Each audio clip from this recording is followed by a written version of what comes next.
I'm just sharing a quote with you by a professor from Harvard. He died, I think, about 10 years ago, Howard Mumford Jones.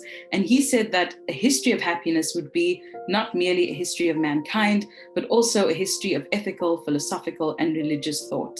And I think that really is a great summary of a lot of what we'll be doing here, because we will be considering ethics, philosophy, religion, and how all these things interact with each other and how they are perhaps distinct from each other.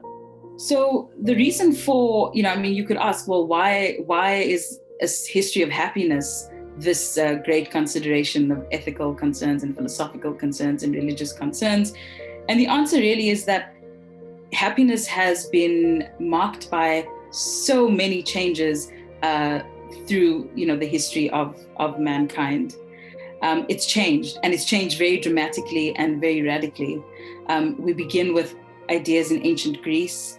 That is, we then move to ideas of happiness that are shaped very profoundly by religious understanding or teaching. We see it emerge as a very radical force during the Enlightenment. It's always fascinated us.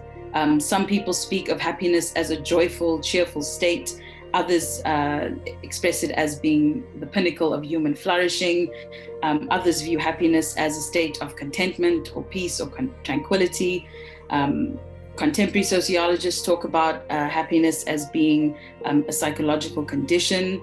Utilitarians talk about maximizing the happiness and pleasure, and that being the foundation for morality. And then you have people like Nietzsche who ridiculed happiness and said, happiness is the refuge of the mediocre. So people have very different views on this, and it's changed and it's evolved in very significant ways over time.